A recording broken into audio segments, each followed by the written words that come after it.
America में जाकर भाषण देते हैं और देश में मणिपुर में हमारी बहन बेटियों को नंगा घुमाया जाता है। ये क्या भ्रष्टाचार मिटाएंगे?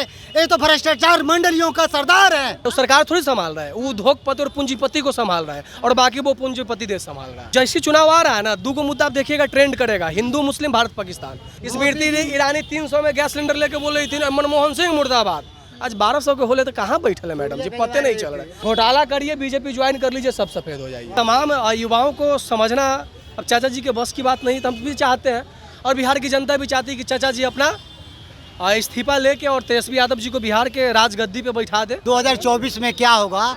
बिहार की धरती से आगाज होगा, बिहार की धरती से आगाज होगा। 2024 में भारतीय जनता पार्टी का सर्वनाश होगा, सर्वनाश होगा, सर्वनाश होगा, बिल्कुल होगा। पूरा देश की जनता ने पूरा ठाना है, भारतीय जनता पार्टी को भगाना है। कहाँ भगाइए? बिल्कुल देश से बाहर। वो अपने आप मोदी जी ने पहले ही बोल रखा है कि हम तो झोला उठाएंगे चल देंगे, उन्होंने इशारा पहले दिया हुआ है। अमेरिका में जाकर भाषण देते हैं और देश में मणिपुर में हमारी बहन बेटियों को नंगा घुमाया जाता है। देश की जो मान सम्मान बढ़ाने वाली हमारी पहलवान देश की बहन बेटियां वह धरने पर बैठ गई, उनको घिसेट घिसेट कर मारा जाता है। ये है केंद्र की सरकार। ऐसी सरकार नहीं चाहिए। जब सरकार चुनाव का टाइम आता है एमपी पार्लियामेंट का, तो कोई ना कोई ये लोग हादसा करवा देते हैं। अभी देख लीजिए पुलवामा कांड का अभी तक कोई जांच हुआ क्या? कभी नहीं हुआ। अभी मोदी जी ने उसके बदले में बोलते हैं कि हम एयर स्ट्राइक करवा दिए। अभी मोदी जी ने आते ही क्या बोला मध्य प्रदेश में कि भ्रष्टाचारियों के बारे में उन्होंने बोला कि भ्रष्टाचारियों को मैं गारंटी दे दूं 70,000 करोड़ का जो बता रहे थे महाराष्ट्र का शरद पवार का भतीजे का, दूसरे दिन उन्होंने अपने पार्टी में एंट्री करा करके उसको डिप्टी सीएम बना दिया। ये क्या भ्रष्टाचार मिटाएंगे? ये तो भ्रष्टाचार मंडलियों का सरदार है। अच्छा, आप बोल रहे थे कि मोदी जी जाके अमेरिका में जमीन ले ले। बताइए, मोदी जी तो भारत के नागरिक, आप उनको अमेरिका में जमीन दी? वो अब अमेरिका में कहे पहले कि मतलब कि फ़ोन किए थे हमको कि मतलब कि अमेरिका में ले लिया, बिहार में भारत में हमको रहना नहीं रहना चाहते। हाँ, क्यों नहीं रहना चाहते? भारत वो कह रहे कि नहीं हमको रहना ही नहीं है। अब उखाड़ के सब प्रधानमंत्री है वो, गाजल मूली है जो उखाड़ के बिक दिए। बाग आप बोल रहे हैं कि प्रधानमंत्री हैं अमेरिका चले जाएंगे, ऐसे थोड़ा होता है। उनका जमीन यहाँ है, उनका घर यहाँ, बोलते हम देश की बचाए। जमीन यहाँ होता तो देश की जनता का भला करते।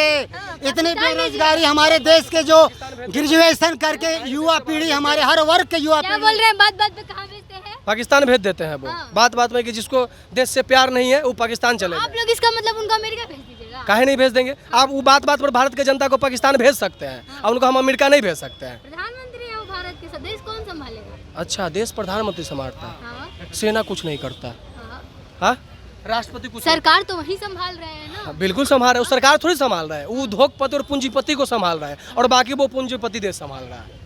हाँ, अडानी को कौन संभाल रहा है? अंबानी को कौन संभाल रहा है? नीरव मोदी और विजय माल्या जैसे लोग को कौन संभाल रहा है? मोदी जी ने संभाल रहा है। वो तो कहते हैं कि आरजेडी भ्रष्टाचारियों की जमात है। आरजेडी पिता भ्रष्टाचार, पुत्र भ्रष्टाचार, सब पर आरोप है। बेटी पर आरोप है, दामाद पर आरोप है, उनके ससुर पर आरोप है।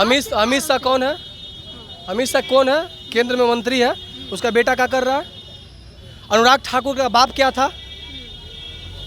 और ये क्या बोलते हैं, येदुरप्पा का बाप पहले क्या था? आनंदी पटेल का बाबूजी क्या थे? ये लोग परिवारवाद करते कहाँ है? ये लोग जातिवाद करते क्या है? लिस्ट दे के आपको हम, हाँ, ये लोग जो परिवारवाद की बोल रहे हैं, सबसे ज़्यादा परिवारवाद तो उनमें भरा हुआ है। हाँ, बोलते हैं बात बात में बोलते हैं कि मुस्लिम देश छोड़ के चले जाओ, मुस्लिम देश छोड़ के चले। कहा है? देश को सींचने में एक आपका ही योगदान है, बाकी मुस्लिम समाज कुछ किया ही नहीं है। बीजेपी नहीं चाहती मुसलमान देश में रहे। वही ना बोल रहे कि हिंदू क्या बोलते हैं। देखो, अगर बीजेपी चाहेगी ना तो 1 मिनट में वो हिंदू राष्ट्र बना देगी, लेकिन सोच रहा है कि फिर एजेंडा ना खत्म हो जाएगा वोट लेने का। बात समझिए। देखिए, जैसे चुनाव आ रहा है ना, 2 मुद्दा आप देखिएगा ट्रेंड करेगा, हिंदू मुस्लिम भारत पाकिस्तान। इससे होना जाना कुछ नहीं है। क्या उनसे पाकिस्तान डर गया क्या? अरे पाकिस्तान तो सुनिए बताते, पाकिस्तान तो इंदिरा गांधी जी से डर गया था जब पाकिस्तान को 2 टुक करके बांग्लादेश बनवा दिया। वो क्या कर दिए? वो कहते हैं कि पाकिस्तान चाहता है प्रधानमंत्री नरेंद्र मोदी जैसा प्रधानमंत्री, और देश की जनता चाहती है किसी को। पाकिस्तान चाहता है कि देश का प्रधानमंत्री मोदी बने, तब जाइए पाकिस्तान से चुनाव लड़ लीजिए। भारत का जनता वोट नहीं ना करेगा। अगर पाकिस्तान चाहता है कि देश का प्रधानमंत्री मोदी बने, तो आप पाकिस्तान से चुनाव लड़ लीजिए। हाँ, यहाँ की जनता का आपको वोट नहीं ना चाहिए? बनल है यहाँ के जनता के वोट से प्रधानमंत्री, अब बात पाकिस्तान की जनता के कर रहे हैं। गजब, कुछ मतलब लॉजिकल फैक्टर नहीं मिल रहा है कि बोलना क्या चाह रहा है। पाकिस्तान की जनता चाहती है, लेकिन आप लोग देश की जनता होकर के मोदी जी को नहीं तब पाकिस्तान की जनता को भी पता नहीं ना चला कि मोदी जी कर क्या रहे हैं ये देश में। हम लोग हैं तो हम लोग को तो पता चल रहा है कि कर क्या रहे हैं। क्या कर रहे हैं? स्मृति ईरानी 300 में गैस सिलेंडर लेके बोल रही थी, मनमोहन सिंह मुर्दाबाद। आज 1200 के होले तो कहाँ बैठल है मैडम जी, पते नहीं चल रहा है। चूड़ क्या बोलते हैं, पोस्ट उसी में पैक करके चूड़ी मनमोहन सिंह जी को बैठाई थी और गैस सिलेंडर लेके रोड पे हल्ला कर रही थी। मणिपुर पे भी उनका बयान नहीं है, कैसे आएगा? देखिए, तमाम जो दागी नेता है, चाहे तमाम नेता जो बीजेपी ज्वाइन कर ले हैं, ठीक ना, जैसे वो बीजेपी से हटेगा ना, उसका सारा काला चिट्ठा खोल दिया जाएगा। कुछ दिन पहले जो कोई यहाँ के महाराष्ट्र के जो थे ना अजीत पवार, 3400 करोड़ घोटाला का उन पर आरोप था। वो बीजेपी में घुस गए तो उनको शायद उप मुख्यमंत्री बना दिया। घोटाला करिए, बीजेपी ज्वाइन कर लीजिए, सब सफेद हो जाइए। आप लोग का मन नहीं करता है बीजेपी ज्वाइन करने? मैडम जी, हाँ, तो हम नेता बनेंगे, घोटाला करेंगे तो वह पार्टी ज्वाइन करेंगे ना। घोटाला करके वही ज्वाइन। हाँ, तो फिर माफ कैसे होगा दाग हम पर से? इतना बड़ा दाग जो लगा है, जो घोटाला करने के बाद अगर आपको लगता है कि हम फंस जाएंगे तो आप बीजेपी ज्वाइन कर लीजिए। हम आपको 110% गारंटी देते हैं, आपको निष्पक्ष होकर निकल जाइएगा। कुछ दिन पहले राज्य कार्यालय के सामने कैसे हो सकता है? कैसे निकल जाए? देखिए, ऐसे कैसे हो सकता है? हम सही बात बोले हैं। ये क्या बोल रहे हैं, कुछ दिन पहले अजीत पवार 3400 का घोटाला कहले था। पेमा खांडू, ये और क्या नाम था इसका, और शुभेंदु अधिकारी, ये कोई था, ये सब तमाम घोटाला कहले हैं। लेकिन ये जाके बीजेपी ज्वाइन कहले हैं, तो अभी इस पर कोई एक्शन नहीं लिया जाएगा। वो जैसे हटेगा ना, और अभी वो नहीं हटेगा, जब तक सरकार बीजेपी का नहीं जाएगा ना तब तक नहीं हटेगा, क्योंकि हटेगा तो जांच बैठ जाएगा ना।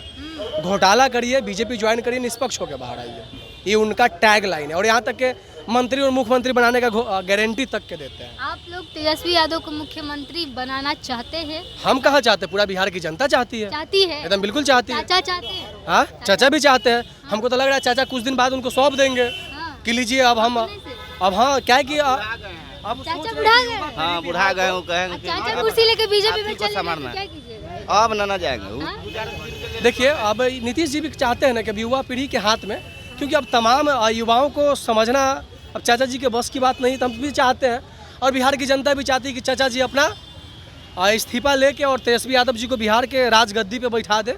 और बाकी तेजस्वी यादव जी बिहार को कैसे देखते हैं और कैसे चलाते हो, तब उन पर डिपेंड करता है। कहती है कि मूर्ख बना रहे आरजेडी को, उनको सिर्फ कुर्सी से प्यार है, बीजेपी का इज्जत नहीं किया, 15 साल से साथ में है। आप लोग का क्या करें? कुर्सी से प्यार है, और बीजेपी को क्या चीज़ से प्यार है? उनको कुर्सी से प्यार नहीं है।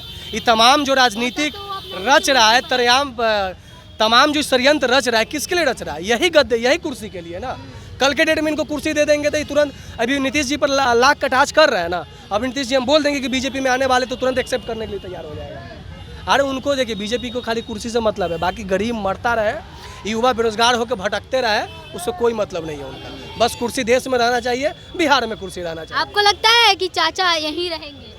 चाचा यहाँ नहीं रहेंगे, चाचा जाने वाले नहीं हैं। चाचा दिल्ली चाचा जाएंगे। अब यहीं रहेंगे। वो चाचा पिछली बार भी बोले थे कि मर जाएंगे, मिट जाएंगे, बीजेपी में नहीं जाएंगे, फिर चले अब हम गए। लोग ना को ना, वो छोड़कर नहीं जाने वाला जाएंगे। नहीं, अब नहीं जाएंगे। अब वो समझते हैं, सब कुछ अब समझ चुके हैं, अब नहीं जाएंगे। नहीं जाएंगे, उनको पता हो गया है कि बिहार की जनता की भला किस चीज़ में है, किस मोमेंट से चलेगा बिहार, और किस तरह से हर वर्ग के युवाओं को नौकरी अब मिलेगी। बनाएंगे मुख्यमंत्री तेजस्वी? बहुत जल्द सामने आ जाएगा मैडम, कहने की जरूरत नहीं है। अब गाड़ी रफ्तार पटरी पे चढ़ चुकी है, चल रही है। अभी आपने देखा कि भाजपा वालों को मैं बता रहा हूँ आपको मैडम, सिर्फ 2 मिनट समय लूँगा आपसे, कि नीतीश जी के लोग पलटी मार पलटू राम कह रहे हैं। जब तक 17 साल शासन में बिहार के राज्य में लोग थे, नीतीश जी उब गए थे, भले चलो 1-2 बार इधर टर्नओवर की जनता के लिए कर रहे थे। जब अब की बार लास्ट टर्न जिन्होंने पलटी अपने यहाँ आए हम लोग के महागठबंधन में, तब से भाजपा के शीर्ष नेतृत्व का पूरा भाजपा के नेताओं का ये जो मानसिक संतुलन है खो चुके हैं। इनका स्क्रू ढीला हो गया है। कब क्या अटपटांग बयान दे रहे हैं, चाहे इनका विजय सिन्हा हो, चाहे वो प्रदेश अध्यक्ष हो, सब सिस्टम इन लोग का खत्म हो चुका है, पगला गए हैं लोग। अब तो इन लोग की गद्दी जा रही है दिल्ली की। अब ये लोग पूरा होपलेस हुए पड़े हैं कि अब करे क्या, जाए कहाँ। कल इनका गद्दी से चले जाते हैं, इनको छिपने का जगह नहीं मिलेगा। अभी जातिगत जनगणना जो बिहार में चल रहा था, भाजपा के लोगों ने रुकवाने का काम किया, जो कि ये भी संलिप्त थे। कहते हैं कि हमारा समर्थन था, हमारे सरकार के टाइम पे ही ये रखा गया था तो सामने फिर की इसमें फिर इन्होंने फिर हाई कोर्ट में दायर क्यों किया? इससे इन लोगों को पता है किस चीज़ का खतरा है। खतरा इन लोग को ये है कि जातिगत जनगणना जब बिहार में हो जाएगा तो इन लोगों को पता हो जाएगा, जो निचले श्रेणी का, जो लालू प्रसाद यादव जी ने बोलने का, बैठने का, उठने का, लड़ने का अधिकार जिनको दिया है, डोम की संख्या कितना है, तुरहा का संख्या कितना है। माली में माली जाति से आता हूँ, मेरा ओम प्रकाश माली नाम है, मैं युवा राजद का बक्सर का जिले का प्रधान महासचिव हूँ। एक मैं अति पिछड़ा समाज से आने वाला, आज मैं लालू जी का ही देन है कि मैं इतने बड़े पद पर, बक्सर जिले का प्रधान महासचिव पद पर बैठा हूँ।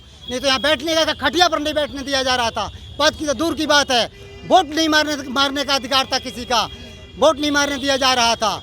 वही जातिगत जनगणना से लोग खतरा था कि जितने SC ST OBC के निचले श्रेणी हम लोग हैं, जैसे डोम, चमार, दुसार, डोम, धोबी, मुसहर, बिंद, जितने जातियां हैं, इनको पता लग जाएगा कि हम इतने जाति में हैं, तो ये लोग गोल बंद हो जाएंगे। गोल बंद हो जाएंगे तो लालटेन के और लालू जी के झंडा तले आ करके इन लोग मुंह तोड़ 2024 में जवाब देंगे और भारतीय जनता पार्टी को दिल्ली की गद्दी से भगाने का काम करेंगे, तो यही लोग मिल करके 24 में भारतीय जनता पार्टी को दिल्ली का जो गद्दी है उससे भगाएंगे। बिहार की राजनीति में एक बार फिर से RJD और महागठबंधन की सरकार बनेगी, ये भी इनका कहना रहा। इस पर आपकी क्या प्रतिक्रिया है, मैं कमेंट बॉक्स में जरूर बताइएगा। तब तक के लिए बने रहिए हमारे साथ, देखते भी आप प्रोजेक्ट में आपके साथ प्रिया, बहुत बहुत धन्यवाद।